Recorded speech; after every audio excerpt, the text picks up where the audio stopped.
Hey, friends, welcome back to the Do Cool Shit podcast. I have a very special guest today, and I'm really excited to have a conversation. I'm going to try to introduce you to the best of my ability, Mm, Andrew. So, you're an athlete, you're a coach, you're a trainer, you're an educator, you're a writer. Maybe most importantly, you have a fluffy cat mm. named Ozzy, right? Ozzy. Yep. I can't leave out the pets ever. And I think, like, if anybody listening to this podcast has probably shared or been targeted or has at least seen one of your social media posts or read an article you wrote or listened to one of your podcasts. Mm. You have I appreciate the kind intro. you have a vast amount of things out in the world. I mean, the funny thing is, I think you left out the most important centerpiece of all my work is I am a full-time in-person personal trainer still after 15 years in the industry. And people see social media. They see the admittedly often surface level, sometimes painfully fluffy pieces of short form content that comes out on social media.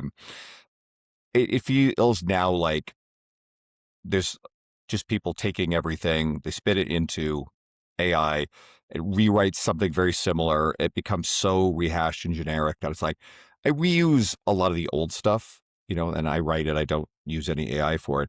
But it's like almost I feel like, I'm reusing this, but I feel like just other people are saying different versions of it. But I'm like, I wrote this a while ago. It's still good. Social media is a funny animal. I'm sure we'll talk a little bit about that. But first and foremost, full-time in-person coach. I've never left it. I've never desired to. I love that. I think that's kind of rare these days. And you do mostly in-person coaching, is that correct? Like, what your I mean, I have base? I have some one-on-one online clients. I keep that kind of small. Yeah. I want to do it well, but I find it's time consuming. I've had the people I've been working with now, I've had for quite a while by and large. I also have an online group-based cohort program. It's a women's strength program. I try to be very accessible at a really fair price point with it. So there's a community that love it. They continue to roll over and over and over. So I've been doing that for, God, 4.5 years now. And sure, it's social media is really nice for, new people finding it all the time, but the core community is incredible. But yeah, it feels heavily in person training. Yeah, and did I see that you just moved gyms? Are you, like, part of opening a new gym too, or Creates confusion sometimes. So I am a contractor okay. out of a facility called Evolve Strength. So I was at the original location. It was 10,000 square feet of warehouse gym that a friend had started a couple of years before I came over. And it's been really cool to see the organization grow, lots more locations, some corporates, some franchises. But I was always at the original. And so the original recently was closed down to open up a big, beautiful 37,000 square foot state of the art facility, loaded with incredible equipment. So I still contract 3 half days a week there because I also coach very heavily out of a well-equipped home gym. I've got a glute drive and a pendulum squat, amongst other things, in my home gym. Yeah. A lot of my clients really like that. So I split my time. Yeah, That is a stacked home gym, it sounds like. it's not bad. So so let's go back 15 years and what got Mm. you into coaching? I was working out at the gym that I frequented here in Edmonton, Alberta. And the staff kept asking me to come be a trainer. And I was working another relatively unfulfilling thing in my life. I was actually a poker dealer, room supervisor in a casino, just a step along the way. It's a job. And I kept saying no until I finally said yes. And speak of the devil, Ozzy has come over. He doesn't usually get up on screen. We'll see if he can make an appearance. Come here, Oz. We got him. All right, he's on screen. There you go, Yay. buddy. He normally doesn't want to be in front of the screens. But anyway, I said yes and immediately felt very overwhelmed, but pretty quickly took a liking to it.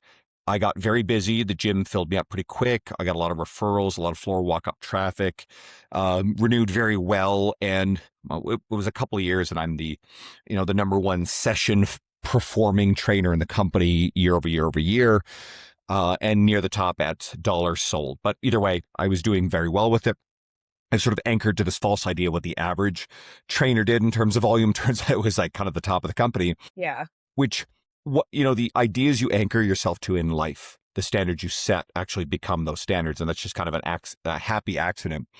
And rapidly gained experience. I worked for the old commercial gym chain for about 6 years. Funny enough, just yesterday I saw my old director at the new gym as he was visiting. Um, but I eventually left, became a contractor, owned my own business at Evolve Strength. And then that first year out on my own, met a friend who became my original podcast co-host, my friend Dean Guido. He left after 150 episodes. I'm currently now on 8 years and 470 some odd episodes of that, which is nuts. Wow.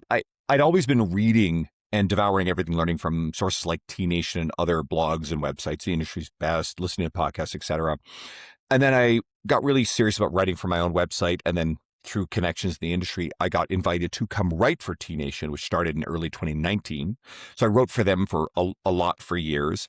And then that led to writing for Generation Iron and a piece for bodybuilding.com, Muscle Fitness Magazine, Men's Health, several other fairly notable fitness publications. I got to contribute to Arnold Schwarzenegger's email newsletter, Pump Club email list, which is, quite the feather in the cap. Yeah. Does absolutely nothing to drive business to you. This is one of the problems we see in the industry is a lot of coaches, especially with online influencer mindset, they'll chase status in every shape or form when in fact these things don't do anything meaningful when it comes to putting people in your business. So my business has still overwhelmingly been driven by local word of mouth, referrals, renewals, just having a great local reputation, focusing on your craft, taking good care of people, make sure they're getting great results, all of the good stuff that we're supposed to all practice. And we sometimes, people, you let your guard down and sometimes you get complacent and you always need these reminders. But you have to nurture the thing. And I think a mistake a lot of coaches end up making is they want to leave the in-person and they fall for and there's people who operate very well in online. They do a great job. Mhm. It's here, it's not going away. But what I think a lot of listeners might be noticing is we have a lot of loud, soulless influencers. I think we have a lot of people who don't offer very much. And if you get this ick, you may realize that, wait a second, a lot of these people are in fact clout status chasing people who say outrageous things Mhm. for clicks and views. Social media has changed Drastically. just due to the maturation of the algorithm. And also it's what we interact with too. Right? Mhm. But a lot of these people are very clever at saying things and posting things that get us to react, whether we like them, we hear things we want to hear that are falsehoods, or things that make us angry and irritated, and therefore we interact with it as well. But we are training our own algorithms, and there's a lesson in there, right? Oh, We yeah. have control over this stuff. You start hitting the not interested button very aggressively on bullshit that shows up on your feed. You can choose who you follow. Mhm. That's a wonderful thing. But if you look, and I will comfortably, I don't like calling out people in general, but I will call out scumbags. Yeah. So within a couple of weeks of each other, there are two influencers that got called out for lying about things. One of them was this Malibu FitMax dude. This, this feel good vibes blonde dude who would just say these like fluffy positive things. Well, the guy got all his attention and had this big following based on what was proven to be a lie. They claimed that he had an IED, being ex-military, explosive device go off, Right. wreck his face. Now, it was confirmed that he fell down drunk and bust up his face a little bit, and his face is full of filler. So he lied. And then, of course, he makes this bullshit apology and claiming that he had lied because of the comments he was getting about his face, when in fact it was verified that he'd been lying for a full 10 years about this whole thing. These are status-seeking narcissists who are trying to get as much attention as possible and cheat the system. And what I want people to be alert to is the incentive structure for these type of people. The other one was this guy, Scotty K Fitness. Scotty was this popular, I wasn't familiar with him, but he hit my radar, this popular, very performative, say all the right things type. And pretty quickly it came out that the guy changed his name. He's dodging an extensive array of allegations of sexual assault level type stuff, threatening to kill a woman.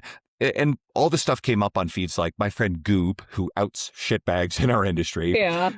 There's another guy, Runvis Garrett. He also was involved in outing at least one of the two.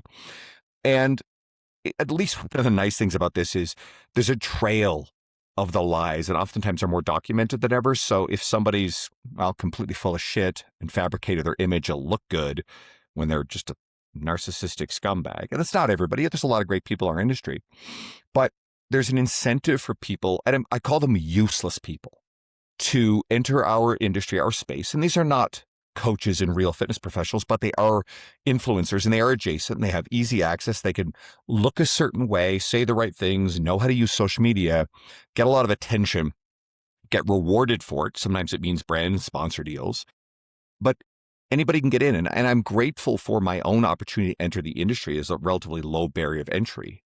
But we also have to be at least a little bit alert to the incentive structure that online is. And, well, is this person that's saying all the right things really authentic? And a lot of them are very convincing. Yeah.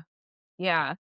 I love that you said that because I think that this is such a big thing where social media can bring great things. I mean, connection, information, etc. And there's an abundance of bullshit. So for listeners, people looking to better their lives, what do you think is like a good lens to look at through when it comes to sussing out who to listen to and who to do not disturb? Well, before I say that, Yeah, if you think about it, I mean, I've been around longer than social media, okay? I've lived, adult years without social media. There's always been bad faith actors and bullshit. absolutely. We just consume it at scale now, and we have this vehicle that can certainly amplify it, right? Um, I think one is take a more active and intentional role in curating what we want to see. Mhm. One of my favorite heuristics is, I mean, I have a podcast. I travel the industry. As far as fitness professionals and people go, and this comes at a price, I probably know more about the figures in our industry more broadly than almost anybody else does. Mhm. I often People will often talk about the degree to which I will connect good people in the industry because I like seeing good people be rewarded and recognized for what they do. Um, it comes at a cost in that I get exposed to a lot of the bad things, and we can think that, well, this is real. First of all, online is not the real world; it just isn't. It's not reflective of it at all. You can get caught in this whole thing.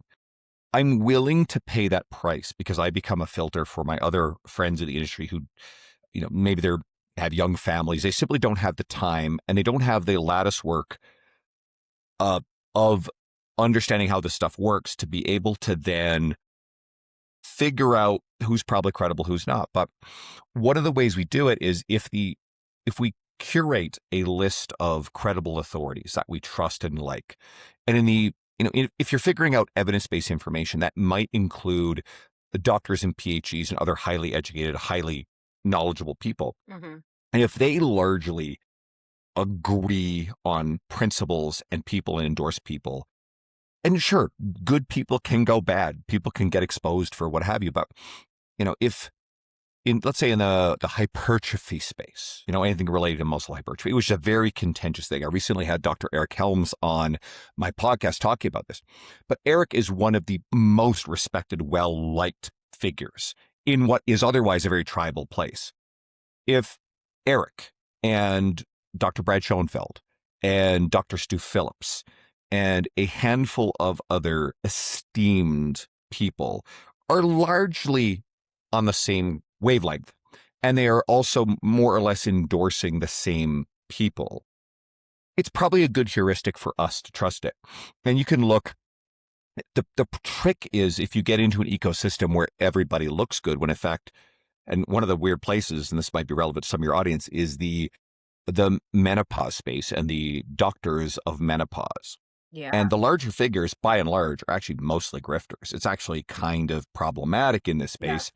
So I try to tell people, follow Dr. Jen Gunter Mhm. or follow Amanda Thieb. And you and I were just at Real Coaches Summit. Amanda was one of the presenters. As far as I'm concerned, she would have been the keynote speaker in that event. Amanda's wonderful. And she's herself not a doctor, but she's a very good curator of the information within her scope. And she'll point again to Dr. Jen Gunter as kind of the gold standard for this. And there are other women who are PhDs in exercise science or related fields who are adjacent enough that they're good. Dr. Lauren Colenso Semple is great. Dr. Alyssa Olenek is another, great resource that I like. There are plenty more. But again, if you build your own library of people, and it shouldn't be too big, but people that you trust, you find very reliable when it comes to exercise science, when it comes to evidence-based nutrition or any other discipline related or in other fields, then you can allow those people to curate the information and who you're exposed to, but be open to updating it over time. Because again, why do we follow experts? We could never possibly become experts at all these fields ourselves. So we actually have to curate it somehow. We have to figure out who we can trust. But the danger I think some people get into is they're not willing to edit who they trust, because there are people who I like as people. Yeah. I know personally as people who I think have drifted a little bit. I don't think that they've gone charlatan, but they've drifted a little bit because their incentives in this place can change. So you have to be willing to just don't turn anybody into an infallible guru. I think is a really good thing. Yeah. But at the same time, I don't think it's fair for people to constantly be vigilant and put pressure on themselves to have all the answers in this space, because that's overwhelming too. Yeah. I mean, again, anybody who's listening to this podcast, they are self-selected as someone they have a good relationship with you, Meryl, and you trust. And therefore, I mean, it's a duty of care you have with the guests you bring on here and the information you share. So everybody listening already is using this heuristic by trusting you and the information that's filtered through you. It's the best we can do, I think. I like that answer so much. It's great. Yeah. There's and to your point, there's people that I've recently went through my social media and was like, I used to really, really vibe with what you're saying, and maybe not so much anymore. It doesn't mean they're a bad person necessarily, but it's like, you know what? Well, I can describe some of that phenomena. It circles back. So, Yeah. and I got a feeling we'll probably talk about the same people. I won't say names, but one of the traps that the people who are terminally online, sometimes the online coaches who've relied on their social media following to drive business, then as the algorithm gets more beholden to more outrageous clickbaity type stuff, people can fall down the slippery slope and they can get a little bit louder, and they're rewarded with engagement and positive feedback. And again, lots of negative stuff for being louder, for being more polarizing, for making more absolute and aggressive claims.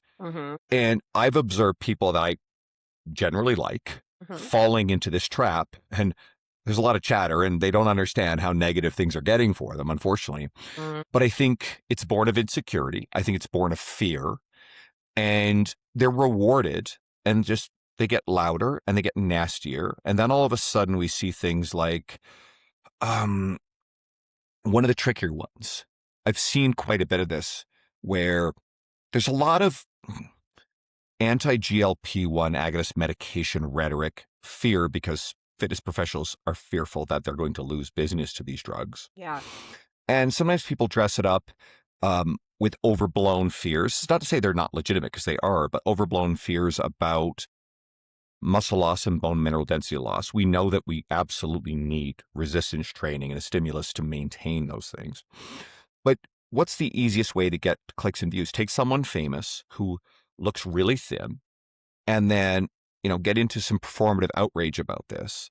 But what are we really watching? We're actually watching, and they'll deny it to the death, but we're watching body shaming of women. We're making judgments. I say we, but I'm trying not to do this. Well, we're making judgments without all the information. Do we even know these individuals are using GLP-1 agonist medications or the newer classes of drugs? Do we know that this person isn't dealing with with mental health problems, with a genuine eating disorder? And yet we put them up and we shame them, or we participate in the ritual of endorsing the shaming, the tearing down of someone famous, which of course people just line up to watch the downfall of successful famous people, right? That's a very, human nature thing. So just be on guard against that and recognize this for what it is. it is ultimately rooted in shaming someone under just a socially acceptable way to shame someone. And yes, is there a legitimate conversation about celebrity culture and influence and body image and normalizing things? Yes. Okay.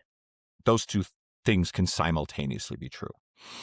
Can we be concerned about the improper use of GLP-1s and similar medications where people are not resistance training, they're not intentionally adjusting their lifestyle and their nutrition? Yes, that is valid. There are risks involved with that. That still isn't an argument against the increased usage of these drugs, because these drugs are, quite frankly, going to change the world Yeah. for the metabolic health unhealth problem that we have, an obesity problem we have at scale.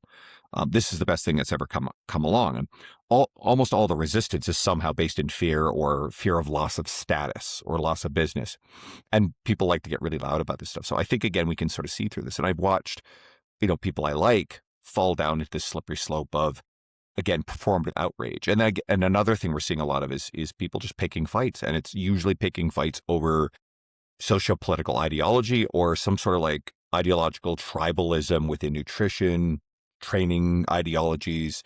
And then, these people are stitching each other and then fighting back and forth. I mean, like, I watch this and I'm like, I'm having a mental health breakdown just watching this stuff, vicariously, like, imagining being attacked myself.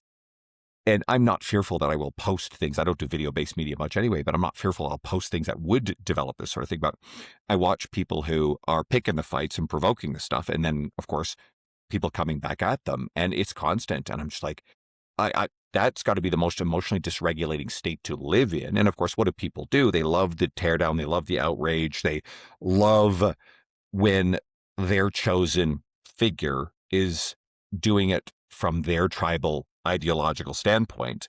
And then but what does it do? It reinforces us versus them tribal behaviors. Now, yes, there are genuinely people who are on the right side of the evidence. There are people who are right side of, let's say, the moral side of some of these discussions. But just mind the form that it takes, because some of this stuff still gets really ugly and nasty. And if we're drowning in it, we're consuming a ton of it, which we can curate, then we are voting to let this stuff into our psyche. And it's probably still fairly emotionally dysregulating. I would I think it's more just emotionally dysregulating than people realize that it is. And that spills over into so many other areas that, again, I don't think people necessarily are even conscious of, and how it affects their well-being. And at what point are we not just consuming more rapid, more aggressive bites of, Jerry Springer, Ricky Lake, Maury Povich type, junk television, and the viciousness and the spectacle that these things were? We just now have access to it in a shorter form thing that we can swipe through and consume more of it rapidly. You're right. I don't think people realize just how detrimental this is, even if you agree and feel evident with evidence or morality that what you're consuming, you're on the right side of it. Yeah, I mean, I've felt in my body while watching some of these things, just like the tension and the stress and the, like, oh my gosh, and I'm like not even a part of it. And so even awareness, again, like people listening, when you're watching things on social media, it's like, what are you feeling in your body? That's a good thing to pay attention to. And if you pause, I think you'll notice where you feel it. I tend to feel things on my teeth and my jaw. That's where I notice, right? I feel it here. For anybody if they're watching a video, like, I feel it again, a lot of tension through there. And then that's where I'm like, okay, I've got to just breathe my way through it. And that's like, okay, well, what is going on here? Is my mind wandering into some space where we all do this, where we just imagine scenarios that we create stress in our minds, we worry about things.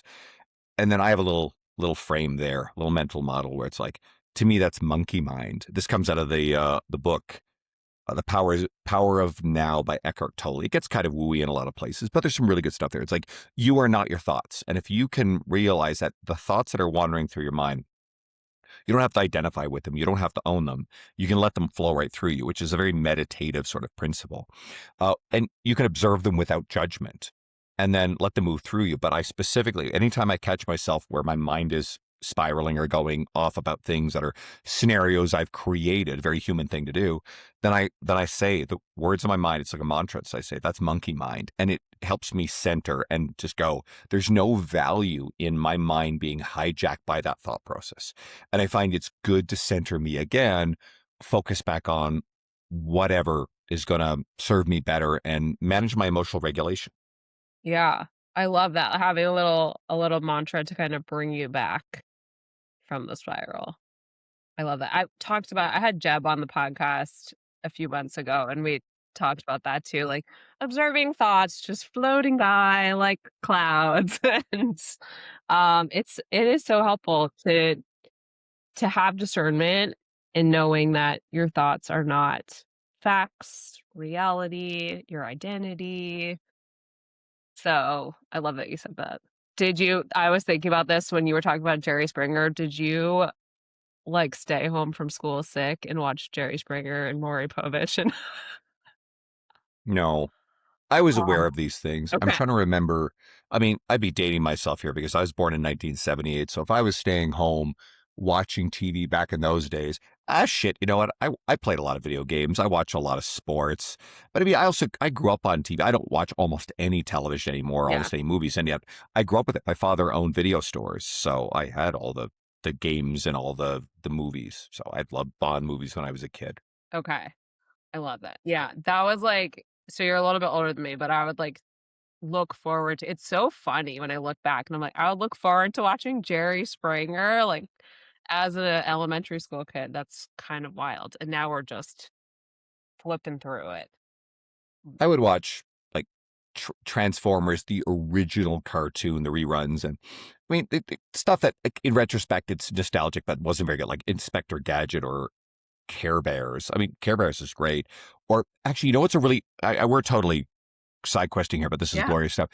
One of the best shows as a kid was Teddy Ruxpin. Now, anybody who's not familiar, so I'm going to take on a little journey here. okay, This is good. totally unrelated to what we were talking about before, but everybody remembers the show 24, Kiefer Sutherland. That was when the mainstream TV network shifted from mostly very episodic, self-contained episodes of shows, if you think about all the classic stuff, to more serial dramas where the sequence of episodes, you almost had to watch them carefully in sequence, right? You couldn't just pick up a random syndicated episode of Seinfeld that has almost no impact, or Simpsons. Like, if you think about all the Simpsons episodes, yes, there's some continuity, like, but Maud Flanders dies, and then all of a sudden she's gone for the rest of the show, right? There's a few characters that die.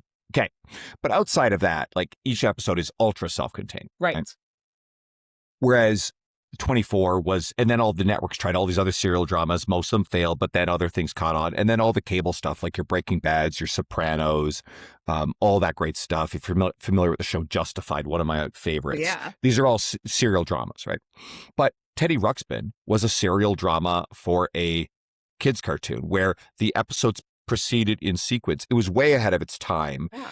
And it was actually really good storytelling, really cool characters. So, all right, random side quest. I love that. I haven't heard that, show title in, I don't know how long, and now I'm gonna go back in time after this, but, um, yeah. So, in social media because you are someone that does have a large social media following, you're present on social media, but again, like you said, you are mostly passionate about being in person with people. So what stands out to you? Like, what do you love about human interaction? Oh my gosh, I don't even know how to begin there. I'll try to answer it. I may be a little roundabout. So, as I've gotten older, I like spending more time by myself. Sounds like the opposite. I would have classically thought I was more extroverted and very social when I was younger. Now, if I get out at an event like Real Coaches Summit, I'll know a lot of the people there. I'm generally very social. I come home, I kind of want to have my time alone. So Yeah. it's much more picky about who I allowed enter into my time, energy, etc. So I like to think I'm quite generous with how I will engage with people. But I also can tell when someone is being transactional, right? And again, when you get into the online sphere, there's so many wonderful people. I respond to every message. I have a lot of friends in the industry, a lot of opportunities. I try to support as much as I can. But I can also very quickly tell when someone is just out to take and be transactional. Yeah. So, but I think the good lesson here is guarding your time, your energy, and access to you, and just having a good filter for who you want to allow into your life, who charges you up, who boosts you up, who is good for you, who is genuine. I've got lots of these great people in my life. Mhm. And I think that's enriching. Mhm. When it comes to training clients in person, I routinely tell my clients, and I tell other coaches, if there's any coaches listening, I know it's mostly, your type of clientele, but I remind my clients all the time that, the reason why I can work full time in person is because I enjoy the time I spend with these people. And it's meant to remind them that I choose them, right? It's not to say, hey, I choose you, like power dynamics. Just no, like I actually Sure. actively choose to spend the time with you because I really like this. I look forward to it. It means that I can sustain this very stable and lucrative livelihood. It gives me a life that I couldn't have dreamt of while spending time with people I really like. And I mean, one of my best friends who started out as a client 15 years ago, semi recently returned, and he's very conscientious of my time, whatever. I'm like, bro, I love hanging out. This is like getting paid, and he's generous, but like I get paid to hang out with him a couple hours a week. It's a dream Yeah. come true, right? This shit's great. I never want to lose this stuff. And I hope that kind of answers it because I do it on my terms, which works really well for my clientele. Also, the clientele I work with self-select to the way I do things. So it's a natural fit. Yes, have there been clients over the years that were not great fits? It's very rare that I've had what I call a bad client. Sure, it's happened. I try to be charitable. Sometimes it's like just the phase of their life or what's going on, and maybe it's not a good personality fit. There have been a couple of people I think are just not great people, but the overwhelming majority of clients I've ever worked with are actually wonderful people. Yeah. Have you always been good at setting and following boundaries? To answer this effectively, we have to differentiate between the nature of different relationships in our lives. We have we have our friends, we have, and friends can segment into different things. We have romantic relationships. This is why this is relevant because I'm terrible at them. Um, we have professional relationships. And I've always been extraordinary at the way that I've treated and interact with clients. I have definitely been hit or miss when it comes to like romantic relationships. Um, it is what it is. Okay. We all make mistakes in things, but sometimes, people, we tolerate behavior and things that we can look back and go, whoa, I am free from being under the spell of an individual who probably, again, people whip around words like narcissism way too much. It's unethical, but the that probably fits most of the criteria of malignant narcissism. Trust me, that's not a good place to be. You are completely at the mercy of that, and then you get out the outside of it, and you genuinely feel like you're out from under a spell. That's the best way I can describe it. Yeah. There are wonderful people who just things don't work out. There can definitely be, if anybody's familiar with borderline personality disorder, I've definitely had some experience, dating, you know, people with that as well. And that's a very difficult thing to navigate. And sometimes that can mess you up a little bit and you make your own conscious choices, but it can skew your expectations and the boundaries you set when it comes to relationships. And sometimes it takes a long time to get better at those things. You're better off, but I, I don't know how good an answer that is, but it's an important frame to differentiate between these things. And then, let's say friends and interpersonal relationships outside of romantic relationships. I've got a ton of amazing friends in my world, giving wonderful people. Over the years as well, there have been people that you've drifted apart just because that's a natural thing, and there's nothing wrong with those people. They're genuinely good people. Sometimes they pop up again, and you kind of like think you have them on social media, you think about them, you just don't interact. It's always positive. And then there are people you kind of realize that you're going in a different direction, or there's behaviors that for a while you tolerate, and then you suddenly decide, I'm not going to tolerate this anymore. This person is actually mean. This person is malicious, or just it manifests in insecure ways to the point where I can't have this person in my life anymore. And I've let go of a few of those people along the way too. And I'm better off for it. So you learn boundaries and this sort of stuff. And the broader your social circle and interaction with people is, which mine has historically been very big, Hmm. then the more of the difficult personalities and problem stuff gets into your orbit. You also gain more experience at navigating this. I think a lot of people's lives are a little narrower and smaller and more confined, and they have a good circle around them, and maybe they've had one great long-term stable relationship. Wonderful. I'm envious of you. That's great, right? That's not necessarily been my experience. And then I think about our industry friends. Hmm. But I don't think there's, I'll preface this with a story I've told before, different formats. I was at an event, I think it was probably 2018, perhaps 2019. And an individual, a speaker at the event, made the statement, quote, "The people that you meet at these events are not your real friends." And that told me a lot, but I didn't take it to believe it to be true. It said a lot about the individual. Mm. And I've observed that individual basically not making any sort of effort for anybody else. That individual has largely faded from relevance in the Mm. respected social media, certainly public speaking sphere, pops up here and there. But I'm of the impression that that individual tends to pop up only when, someone's hosting an event, they're sniffing around to hope that someone will invite them to speak. But many of my best friends in the world are people I meet in my travels, some of my greatest friendships. We have a lot in common. I and funny enough, I mean, if I travel to events maybe once or twice a year, I'll see those friends. There are a lot of people we consider to be our real friends in person that we only see once or twice a year just because we all have busy lives. So why is that any different? Right. So a lot of the best, most fulfilling relationships I've ever had have come out of my travels in the industry. And there's been so many great people who've done so much to be supportive for me in my career that I just simply don't subscribe to this idea that there's somehow a difference with our quote industry friends. There are going to be people you'll cross paths with who are overly self-serving and transactional, Hmm. to the point where it's just like they're just taking and not giving. But again, Yeah. you have to experience this to be able to filter this stuff and then decide, what are you willing to tolerate? And you just have to practice setting boundaries around the stuff. And you don't have to be mean, but you just don't have to grant access for everybody to have access to you. And you could also have different relationships with different people. I think we all do this subconsciously, but I like bringing it into the forefront. And I think Brene Brown's work with shame triggers is a really good filter for this one. If you think about it, um, and Brene's work is women centric, but Hmm. she acknowledges in her books that men deal with this stuff too. It's just not talked about as much. But we all know that with family members or close friends, a person can simultaneously be the safest, most trustworthy, and supportive place on certain topics.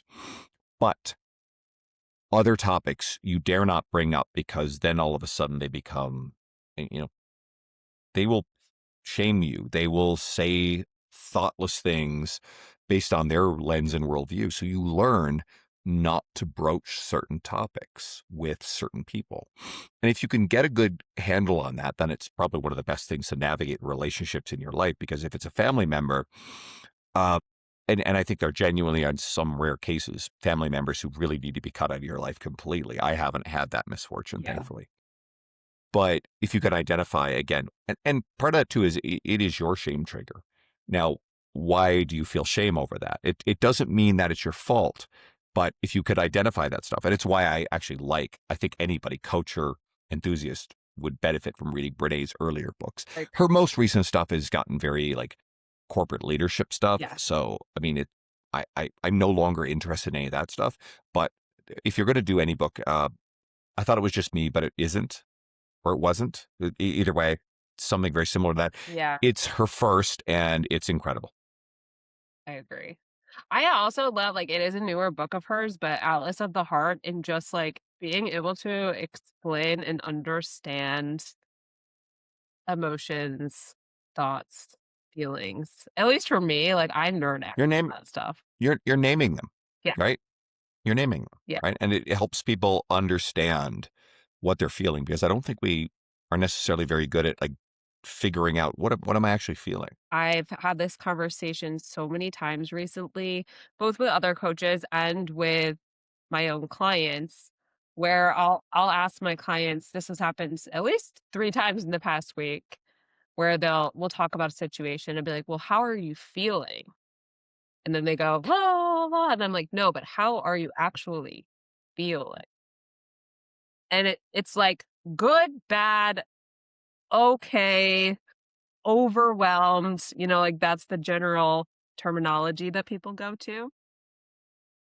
And there's so many things about this. One, it goes back to social media. Are we hiding from our thoughts and emotions and feeling this stuff or understanding how we feel by doom scrolling or otherwise engaging in, the quick hits of dopamine, which Mhm. it just actually dysregulates us more and is more of a stressor. I think it's the worst time to do it. Yeah. Um, I think people also aren't necessarily great at figuring out the trigger. And sometimes I may have 3 or 4 things stacking up in my mind, and I feel the physical dysregulation. Mhm. I may feel, angry or anxious or sad or some sort of, and even just figuring out between all those things can be sometimes tricky. But what I found is if I have a handful of things on my mind, I can misattribute what's causing the dysregulation. So I usually just take the moment to step back, clarity, clear some space to think. And I actually have to name because the physical sensation is still there. But I have to kind of say, okay, despite the fact that this recent thing, this thing A seems to be bothering me, I can actually realize that no, the stress is actually coming from thing B. Now, there might also be thing C, thing D. It may be additive. There's a lot you have to process and work through. But sometimes just taking a step back and realizing where the physical reaction and dysregulation is what probably triggered it. And then we can misapply it. And what it can do is it can amplify our stress about the other things. Mhm. And I think if we can just step back, if we can identify, okay, I think this is what's actually causing this, like this physical sensation, and usually it's some type of anxiety or distraction, then I can name it, I can compartmentalize it, and usually I can kind of rein it in a little bit. And then I can talk to myself and say, well, okay, this thing isn't going to matter in a couple of days.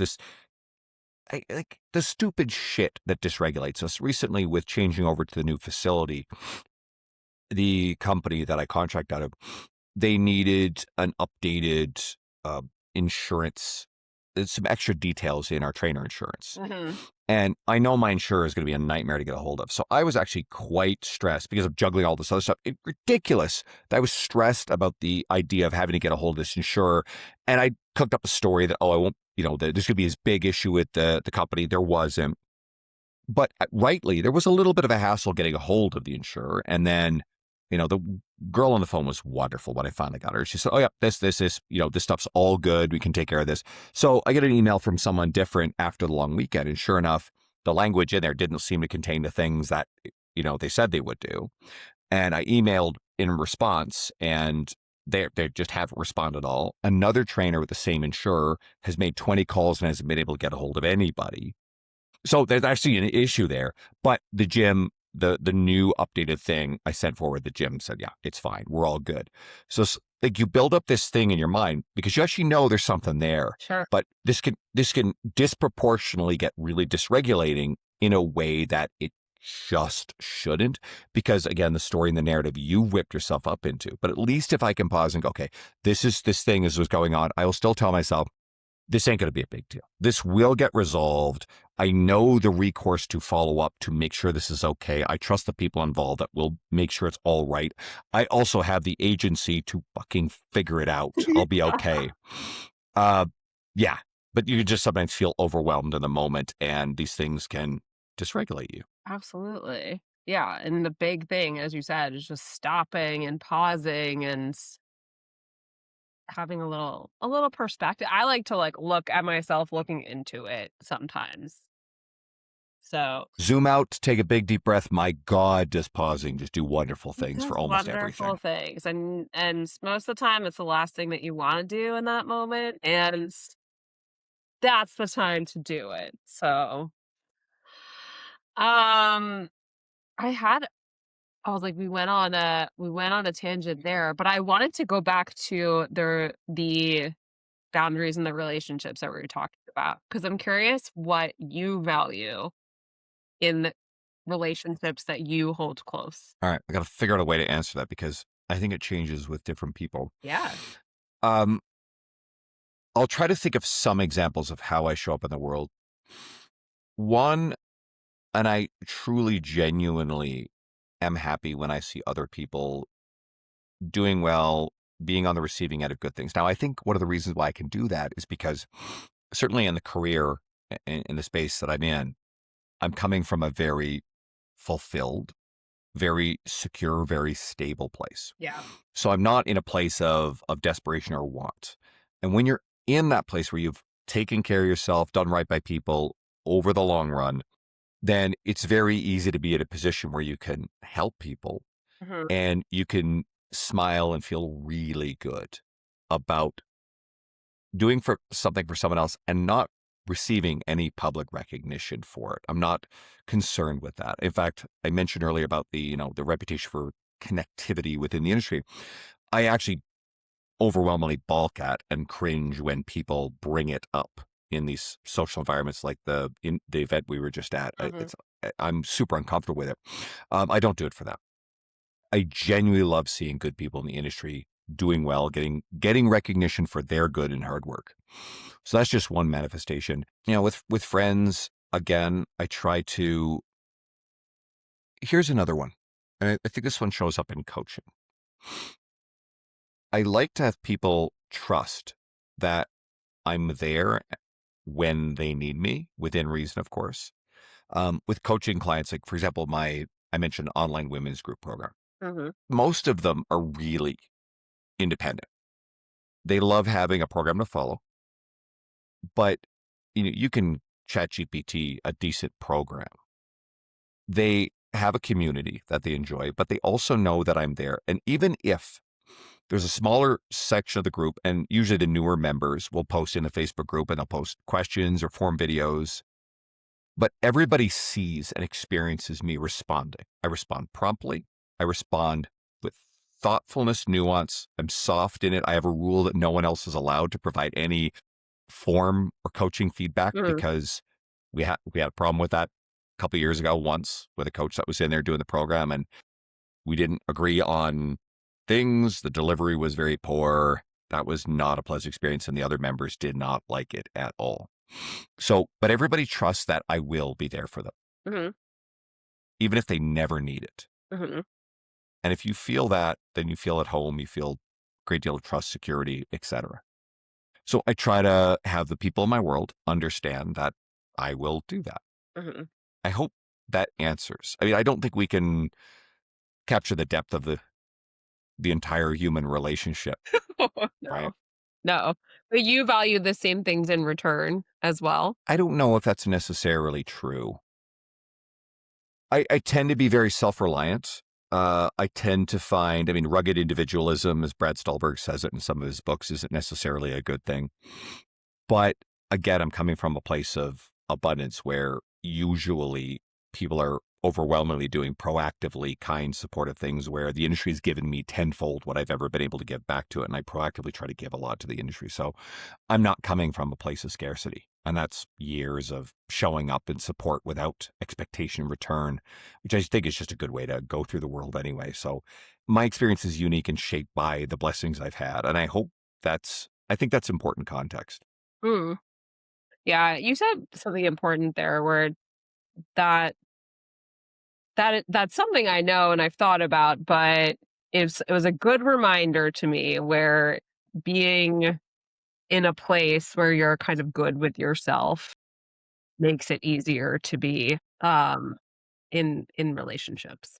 I think if we look at, certainly as coaches, if we look at the people we're trying to help, but I think if you charitably look at everybody in your world and how they're managing it and the stuff they're struggling with, it is much harder to put other people first. It is much harder to always do the right thing when no one's looking. If you yourself are struggling, if you have financial insecurity, if somebody is in some sort of significant deficit with their metabolic health, they're overweight, uh, they're really looking at the mountain from the very base and going, I don't know how I can do this. I'm in a very fortunate position, so my answers have to reflect those things. Mhm. But I wasn't always there, and the times where I wasn't, or I was very much staring at that mountain from its base. Uh, I may not have been conscious in the moment, but it was still one step forward. Try to do the right thing when no one's looking. I believe in that. It's definition of integrity. It's do the right thing when nobody else is looking. When, even if it doesn't benefit you, do the right thing by other people. If you need praise or recognition for doing those sort of things, or if you are willing to take cut corners because no one can find out, well, guess what? That's on your soul. That's on you, and you'll always know it too. And that stuff adds up. It also changes your boundaries, your operational guidelines when you Yeah. deal with other people. So, Yeah, I agree. You said in my head, I was like, "Oh, yeah, that's integrity," and you said it. So, that's one of my strongest values as a human being in general. It's a guiding light in how I show up in the world. So, all right. I am gonna put you kind of like in a hot seat type of situation. Um, what's something that you've changed your mind on since being in the fitness industry? mm, I think there's a number of things. If you want to go back to the very start, I mean, there's some easy ones. I'll give you some layups. Uh, when I first started, I mean, I believe I've been doing this, certainly been coaching for 15 years, but, immersed in fitness stuff for much, much longer. The old, you have to eat the smaller, more frequent meals for an increased metabolic rate. We've long known that there's nothing to that. That's bullshit. That's nonsense. That's an easy one. I experienced the period of growth with social media over time, and I've long been fairly positive about it. I think I probably over-indexed on its benefits. It's been good to me. I also am very aware of my own shifting narratives about things. So a while back, I'd say probably almost a year and a half ago, I more intentionally took my foot off the gas in trying to grow on social media. Mhm, Now, the way that you would approach social media has also changed. There's a lot more emphasis on viral based video. It's a game I didn't want to play. It's a skill I wasn't interested in learning. There's narrative in that. But I also see what goes on in the viral video based space and all the things we talked about earlier. And I think on some level, I knew that I don't want to expose myself to the downside risk despite the upside potential reward that mhm, can exist in that realm, right? But I think I was far more bullish on more coaches having more of an active social media presence in terms of reach and scale. Now I definitely have shifted on that. I mean, I'm going to throw out Jonathan Goodman's book, The Obvious Choice, especially when it comes to coaches. Um, there's a lot of stuff you can get caught up in if you are playing the game of social media. Oftentimes it becomes a status game. You have to be very careful about status games with this stuff. But it's also the you start playing the game the way the social media companies want you to play it, which may be misaligned from your own incentives. And if you've got that misalignment and you do it the way that social media wants you to do it, clicks and views, it might take you to places that you don't necessarily want to go. mhm, And I've seen a lot of again, it's what we spoke of earlier. I've seen a lot of coaches who I think certainly started out um, from coming from a good place, and I think that they're a bit lost. I think it's rooted in insecurity. I think it's rooted in fear. But more and more, I think most coaches would be better off not putting all their eggs in one basket when it comes to social media. And again, Jonathan Goodman's book, The Obvious Choice, talks about other places where fitness professionals have been very successful, either offline or in niche networks that aren't broad scale social media, by trying to create content that will reach masses. It will work for some people. It can be valuable for some people, but I don't think it's a good idea for most people. I think it's a Pandora's box you don't understand that you can't close very easily.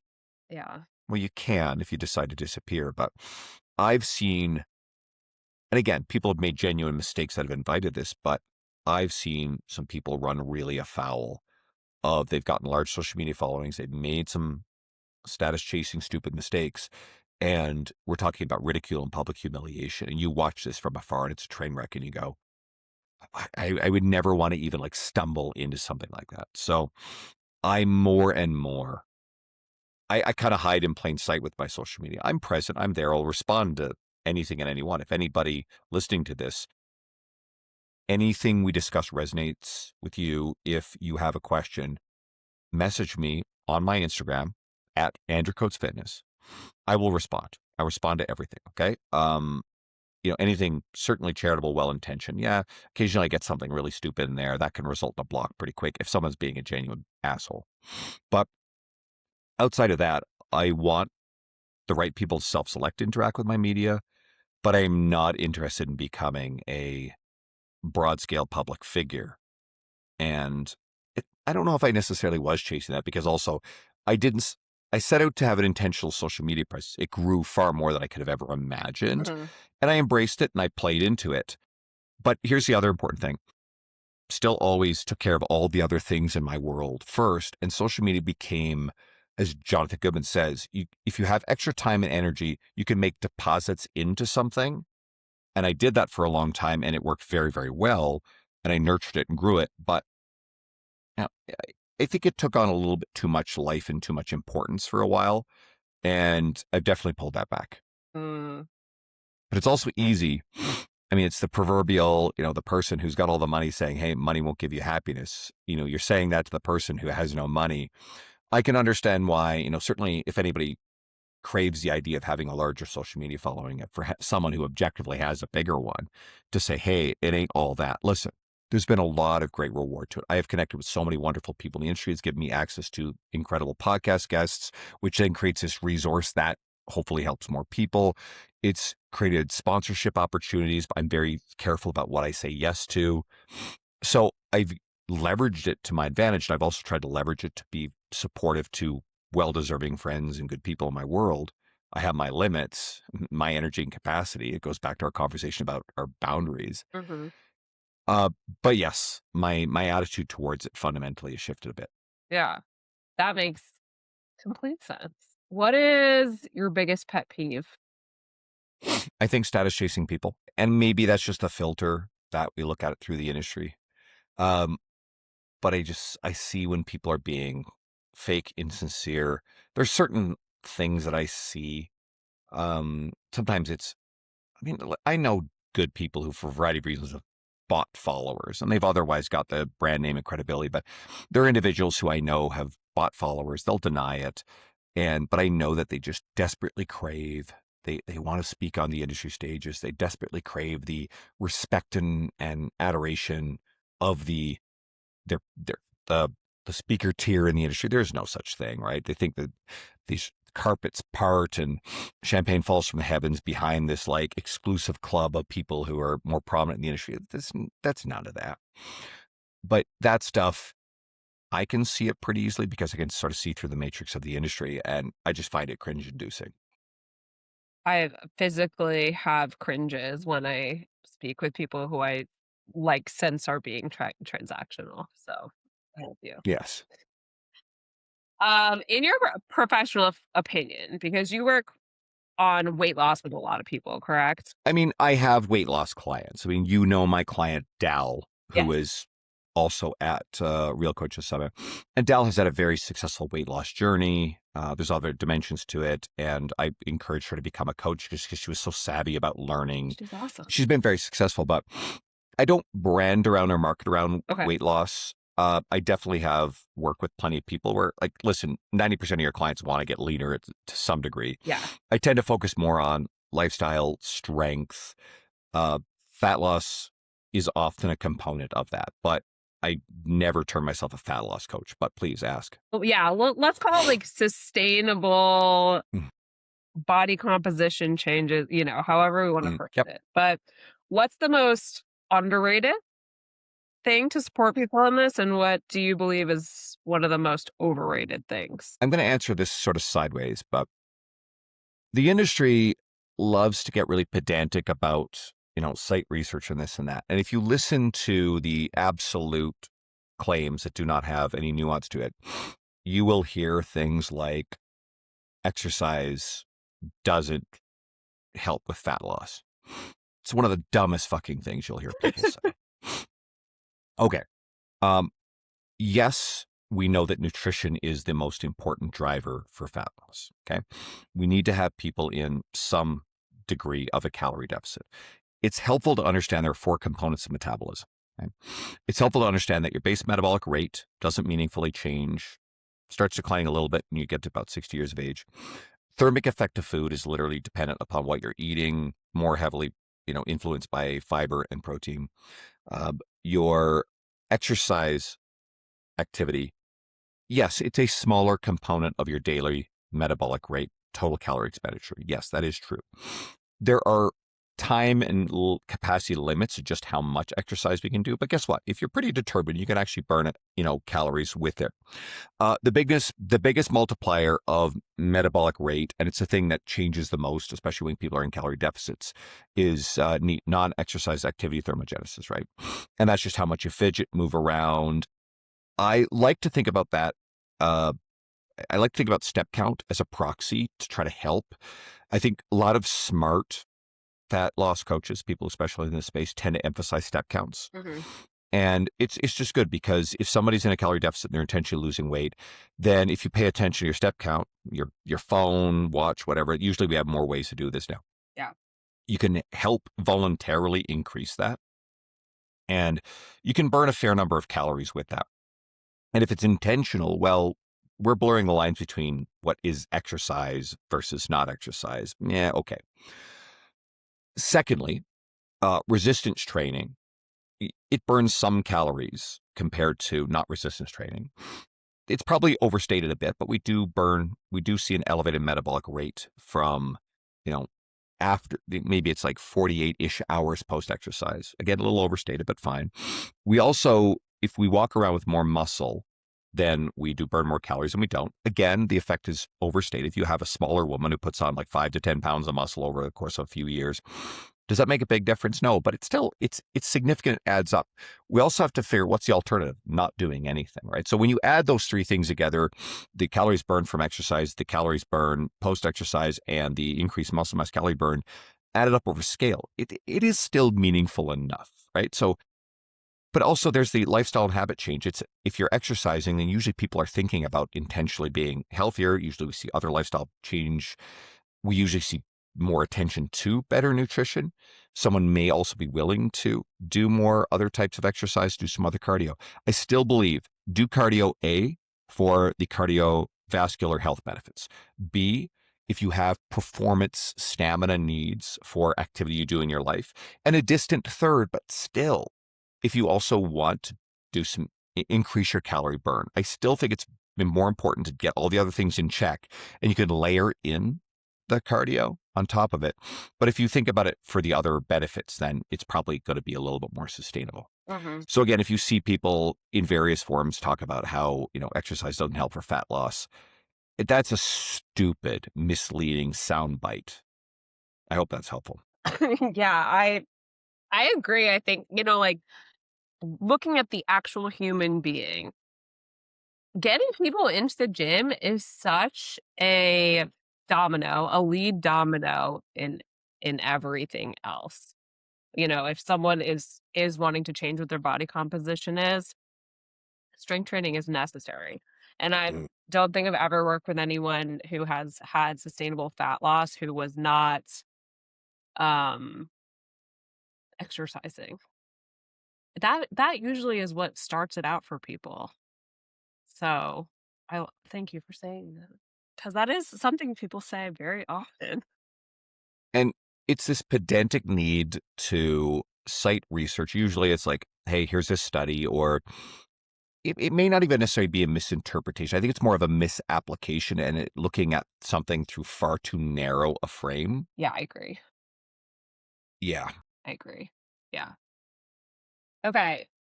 If you could be on any game show, what would you be on? Mm, Jeopardy. I knew you were gonna say that.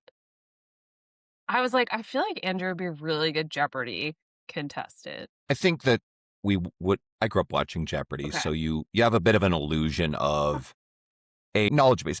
Number one, just due to life and interest and what have you, I Yeah. probably lots of knowledge, a lot of random stupid shit. So Yeah. I'd be okay on that front. But I think we overestimate how well we would do because there's pressing the buzzer and on the spot. It's easier to kind of watch it along and think you're going to be good at it. But Sure. at the very least, it probably, out of all game shows, it probably has the greatest degree of skill and ability to influence it versus, I mean, I'm sure the Family Feud would be super fun. The Price is Right. I mean, old Bob Barker, Price is Right. If you're okay, so you're talking about like stuff you're watching when you're staying home sick. Yeah. Bob Barker, Price is Price is Right. Right. That was where it was, right? Spinning the wheel. That shit was fun. That yeah, agree. That was one of my 6 shows as well, for sure. Um, what's the best concert that you've ever been to? I mean, I'm a fan of the band Tool. Kind of shows up in my media a fair bit. I've seen them live 6 times. Of the 6 times I saw them, one was 14, 15 years ago. Don't remember it much. Then the first of 2 shows in Toronto in 2019, shortly before the pandemic came down, I hadn't seen them in a very long time. I was just, I'd flown to Toronto to see them because I live in Edmonton. There was an extraordinarily malicious and awful experience that I had at the hands of this narcissistic individual from my past. And I was in a pretty rough state. And I went to the concert alone. I recommend go to concerts alone sometimes. And just the wave of just like emotion, raw emotion, and having see this band that I love was, I mean, I could never forget it. But the interesting contrast was I had tickets for 2 nights in a row. And the second night was incredible, but it was the same concert back to back nights. So it couldn't replicate the sheer experience of the first night. I've had some other great experiences. I got to see Linkin Park at a festival here, and I'm 3 people from the stage in this giant festival as they do a cover of Beastie Boys' Sabotage, Oh, wow. which was really cool. I saw Metallica here 2 nights out of 3, no repeat songs. They played all their stuff. I saw both concerts. That was spectacular, amazing show. But I don't think anything quite tops Tool. I've got to see a lot of good shows. Yeah, I knew that you enjoyed going to concerts, so I was very curious about your response to this. All right, last question. What does doing cool shit mean to you? In my career, due to my career, I've had the opportunity, if I want to get on a plane and go do something like go see a concert that I want to see in another city, uh, getting to do things with my industry friends, going to the conferences that we get to go to. Occasionally, yeah, speaking at a certain conferences. A really good example, one of the coolest things I've ever gotten to do was in 2024. I was one of the presenters in my friend Luca Hosabar's Vigor Ground Fitness and Business Summit. He's doing it again this year. It's going to be a great lineup. But was one of the first events I attended, in 2017. I knew a couple of people. I went there as an unknown. I certainly didn't have a social media following. At this point, I was not writing. I mean, some of the other coolest stuff in the entire career has been writing for T Nation, Muscle Fitness, Men's Health, publications that I read for years. Like, holy shit, that's wow. And I returned to attend in 2021, met a lot of people at both 17 and 21. But to go 7 years later and be actually on the stage at an event that I started out at knowing nobody was quite the mind fuck. And so that's cool as well. Right.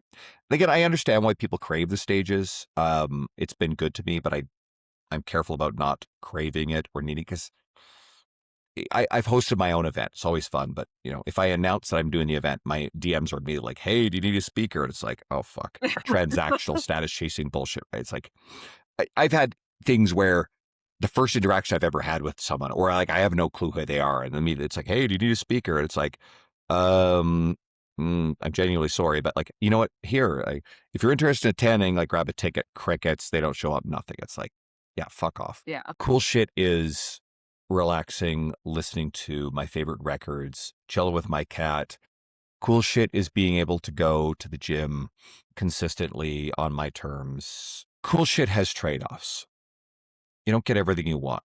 There are gaps and deficits in all of it. But cool shit is also being really appreciative of all the blessings, things you worked hard for, the good fortune you've had, and understanding that it does come with trade offs. You can't have it all, and being at peace with the good things you get.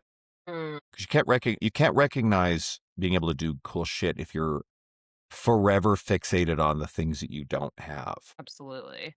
That's a good delineation there. All right. Well, plug yourself, so to speak. I will write in your Instagram and any other information in the show notes. But Mm. people connect with you, listen to you. What do you want to direct people to? So, a Instagram is always great. So please follow me there. I will respond to your messages at Andrew Coates Fitness. If you do like podcasts, I mean, first of all, and if, by the way, if you've found this podcast through my media, you know, everybody listening, go check out Meryl's other guests. You know, you've had other friends of mine on, like Jeb Stewart Johnson, right? And if you're a longtime listener here, go do something kind for Meryl. The best way you can help her is to take an episode that you love. And if you think of someone else, share it with someone in your world you think, hey, this would be great. Okay. Like if you're listening all the time, she puts a lot of effort into this stuff. This does take our time. You know, we do it out of love. I mean, I'm at the point now, yeah, I've got a bunch of sponsors. So after like 8 years, I'm paid to do it. But for the first 7, I was not, right? And just do something to support them. But if you like podcasts, on top of that, the Lift Free and Diet Hard podcast, I've had a lot of the industry's super elite experts, you name it. Those have been fun. And if you're a coach, I don't write there often enough, but I'm trying to do more. I do write on Substack. You can message me, I'll send it to you. But I've been writing things that are very fitness career centric that buck a lot of the trends. If there's a lot of grifter business guru bullshit that I think is really predatory and really misleading of coaches. And it makes me sad. So I'm trying to give you better things, both mindset and tactical. I want to do more with it. Time, always a challenge, but just join me there too. Okay. That'll be good. Yeah, I love that. I would love that information too, but I can totally attest that if you're a coach listening, then having people with integrity to kind of lead or support you at the very least is important, and I think even more important these days when business coaches are all the rage. So yeah, I will get that information from you and I will put that in the show notes so people can click on that, and I appreciate you shouting that out as well. The purpose of this podcast is to help people. I mean, that's why I do what I do. So, I appreciate you and your time so much for joining me, and hopefully we'll talk soon and we'll see each other next year at the Real Culture Summit. We'll be presenting next year. So Aram has invited me back to speak. So myself, Jamie Filer, and Alyssa Olenek are the only people he's ever invited back as repeat speakers. He almost always just does new people. And I'm really grateful that he creates these opportunities for a lot of great new people. But I look forward.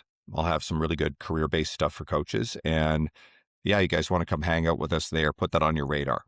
Yeah, I'll also put the link there if you are a coach or even there's people that attend that are just really into fitness and want to learn. It's a great event for education and I think more so even for just networking and connecting with good people. So, all right, Andrew, and catch you guys next time.